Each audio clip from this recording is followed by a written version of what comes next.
जानोरी ग्रामपंचायत प्रशासनाचा ग्रामस्थांसाठी सुंदर उपक्रम माहिती अधिकार दिन हा दरवर्षी साजरा करायलाच हवा, कायद्याने बंधनकारक. संतोष विधाते. माहिती अधिकार कायद्याबद्दल मान्यवरांकडून मार्गदर्शन. माहितीचा अधिकार कायदा लागू होऊन जवळजवळ 15 वर्ष उलटूनही या कायद्याचा प्रचार प्रसार नाही. अनेकांना या कायद्याविषयी पुरेशी माहिती नाही. परंतु दिंडोरी तालुक्यातील जानोरी हे गाव कुठल्या विषयावर नेहमी चर्चेत असतं. आजही तसंच आहे. दिनांक 28 सप्टेंबर हा दिवस जगभरात जागतिक माहिती अधिकार दिन म्हणून साजरा केला जातो. परंतु कित्येक वर्षांपासून आपल्याकडे हा माहिती अधिकार दिन कसा साजरा करायचा हेच माहीत नाही. परंतु जानोरी गावातील ग्रामपंचायत प्रशासनाने आज पहिल्यांदाच माहिती अधिकार दिन साजरा केला व माहिती अधिकार कायद्याचा प्रचार प्रसार व्हावा या उद्देशाने आज ग्रामस्थांसाठी माहिती अधिकार कायद्यावर मार्गदर्शन ठेवले व माहिती अधिकार कायदा कोणी वापरावा, कसा वापरावा आणि लोकांच्या हितासाठी कसा योग्य आहे याबद्दल मार्गदर्शन केले. माहिती अधिकार कायद्याच्या मार्गदर्शनासाठी जानोरी ग्रामपंचायतने माहिती अधिकार कार्यकर्ता महासंघाचे दिंडोरी तालुका अध्यक्ष संतोष विधाते यांचे व्याख्यान ठेवण्यात आले होते.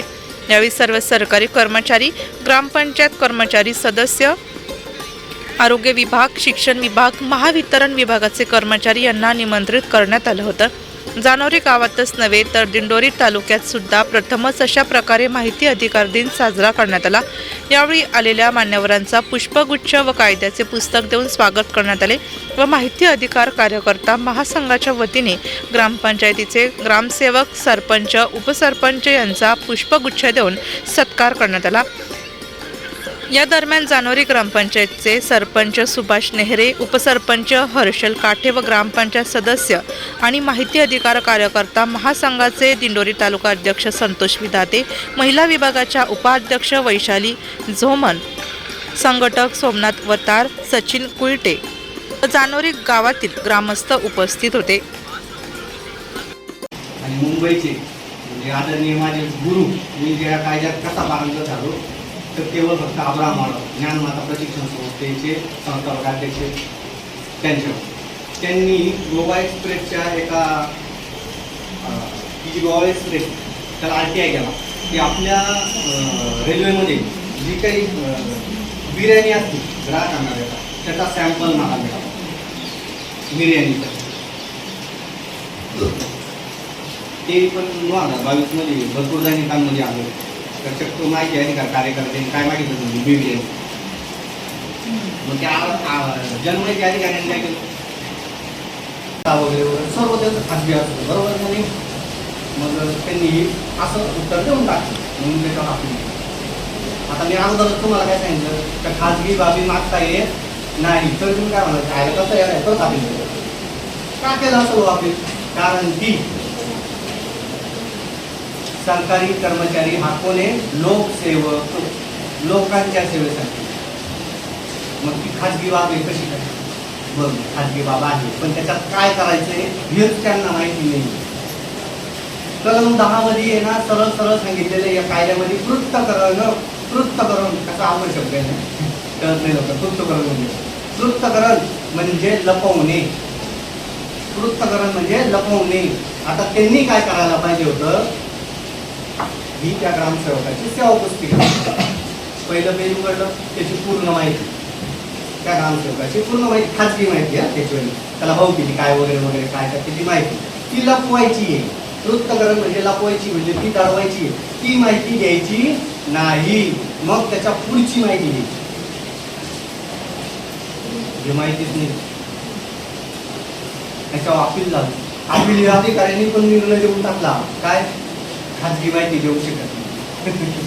का बरं आता आता त्यांचं प्रशिक्षण आहे त्यांना माहिती नाही त्यामुळे होतं त्या आवाजाने. आता समजा तुम्ही आज प्रिंटमध्येच करायचं असं आहे आपण कागदावर लिहू शकतो, नाही तर तुम्ही लिहिलं वरती प्रतीक ग्रामसेवक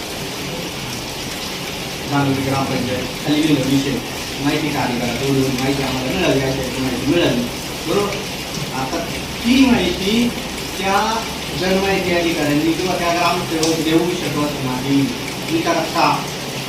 कारण की तुमचा अर्ज हा विहित नमुन्यात नाही. अर्ज 20 नमुन्यातच पाहिजे. 20 नमुन्यात म्हणजे काय, वरती लिहायचं हेडिंगला सेंटरला की माहिती अधिकार अधिनियम 2005 नुसार अर्ज कलम 6 एक, आता कलम कोणाला माहिती नाही पण कलम टाकलंच पाहिजे असं काही नाही, त्याला जोडपत्रालाही म्हणतो आपण. आणि म्हणून करून प्रति जन माहिती अधिकारी, आता हे पद आहे ना माहिती अधिकाराचं दिलं, भरपूर लोक दुखतात, आता ज्ञान नाही काय करणार, पण कसा अर्ज केला पाहिजे. माहिती, सर्वात महत्त्वाचं माहिती या शब्दाचा अर्थ आपल्याला कळायला पाहिजे. माहिती म्हणजे काय, का कोणत्याही स्वरूपातील कोणतेही साहित्य, कोणत्याही स्वरूपातील कोणतेही साहित्य. साहित्य म्हणजे काय, जसं हे सरपंचाच्या वहीवर एक पेन ठेवलेला आहे, मग त्या अर्जातून आपण मागू शकतो हा पेन केवढा चांगला आहे. आपण म्हणजे ग्रामपंचायतीनं हा पेन, टेबल, फॅन, लाईट, खुर्च्या, या इथं जे वायरी लावल्यात, हे इलेक्ट्रिक वायरी, हा दिवा, हा फोटो, ही TV, हे सर्व आपण त्या माहिती अधिकारातून मागू शकतो. त्याच्यामध्ये एक उदाहरण दाखवतो आपण माझ्यामध्ये 2017 मध्ये असे दैनिकांमध्ये चॅनलवर बातमी आली. त्याच्यानंतर जेव्हा ग्रामपंचायतचं पत्र प्रसारित झालं त्या क्षणापासून तर आतापर्यंत महाराष्ट्रात याची बातमी बांधली. किंवा सरकारी अधिकारी असतील काम करत असताना जर एकजुटीने काम केलं तर नक्कीच गावात नाही पुऱ्या महाराष्ट्रात नाव निघतं. हे नाव काढत असताना ग्रामपंचायत ग्रामपंचायत